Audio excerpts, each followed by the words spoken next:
Assalamualaikum warahmatullahi wabarakatuh. Selamat datang dan terima kasih bagi teman-teman sekalian yang sedang menonton video ini. Izinkan saya memperkenalkan diri terlebih dahulu. Nama saya Fayasita Nasibuan, NIM 180301088, kelas IT2 2018, tugas dari mata kuliah pasca panen dan pengolahan hasil pertanian. Nah, di video ini saya akan menjelaskan tentang tanaman kakao. Terdapat dua topik. Topik yang pertama adalah bagaimana perkembangan ekspor dan sumbangan devisa produk kakao saat ini. Dan yang kedua adalah apakah saat ini biji kakao atau biji coklat di Indonesia masih jarang difermentasi. Nah, mungkin teman-teman sekalian sudah penasaran, langsung aja kita bahas dari topik yang pertama yuk. Nah, pada topik yang pertama, bagaimana perkembangan ekspor tanaman kakao di Indonesia? Jika dilihat dari luas areal perkebunan kakao, secara nasional pada tahun 2017 sebesar 1.691.334 hektar, yang terdiri dari perkebunan rakyat sebesar 1.649.827 hektar, perkebunan BUMN sebesar 15.012 hektar, dan perkebunan swasta sebesar 26.495 hektar. Nah, sejak tahun 2007, produksi kakao di Indonesia terus menurun. Menurut data International Cocoa Organization atau ICCO tahun 2014, dapat dikatakan bahwa sejak tahun 2006, produksi biji kakao Indonesia cenderung mengalami penurunan, terutama pada tahun 2011. Tahun 2011, produksi biji kakao perkebunan Indonesia turun drastis menjadi 440.000 ton.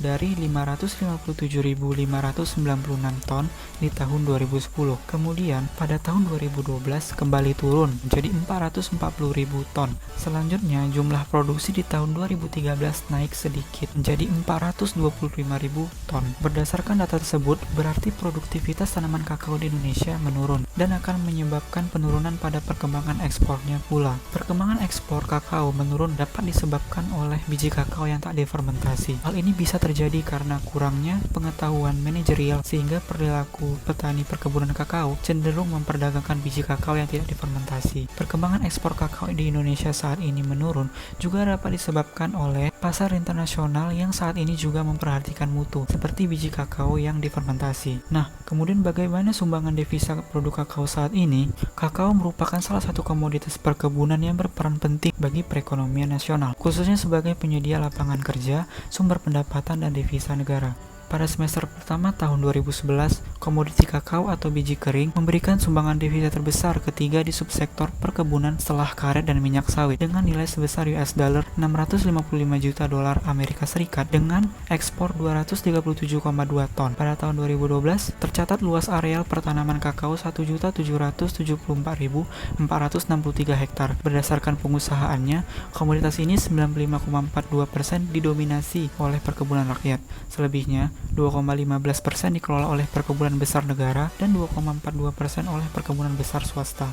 Oke, kalau gitu kita masuk ke topik yang kedua, yaitu apakah saat ini biji kakao atau biji coklat di Indonesia masih jarang difermentasi? Dari uraian sebelumnya, penurunan produktivitas tanaman kakao menyebabkan penurunan dalam perkembangan ekspornya. Hal tersebut dapat terjadi salah satunya yaitu karena biji kakao atau biji coklat yang tidak difermentasi. Padahal jika petani kakao rakyat tersebut melakukan fermentasi pada pasca panen yang bertujuan untuk menghasilkan produk kakao bermutu dan berdaya saing tinggi, tentu saja akan meningkatkan harga dan memperoleh nilai ekonomi yang lebih baik bagi petani tersebut. Masih jarangnya dilakukan fermentasi pada biji kakao mungkin dikarenakan kurangnya perhatian petani itu sendiri terhadap mutu. Nah, dari penjelasan tersebut dapat ditarik 3 kesimpulan. Poin yang pertama adalah perkembangan ekspor produk kakao di Indonesia mengalami penurunan. Yang kedua, pada semester pertama tahun 2011, komoditi kakao atau biji kering memberikan sumbangan devisa terbesar ketiga di subsektor perkebunan setelah karet dan minyak sawit. Dan yang ketiga adalah petani Indonesia masih jarang melakukan fermentasi pada biji kakao atau biji coklat. Demikianlah penjelasan tentang tanaman kakao dari saya. Apabila ada kesalahan kata ataupun kesalahan dalam video ini, saya mohon maaf. Kepada Allah saya mohon ampun. Saya undur diri. Assalamualaikum warahmatullahi wabarakatuh.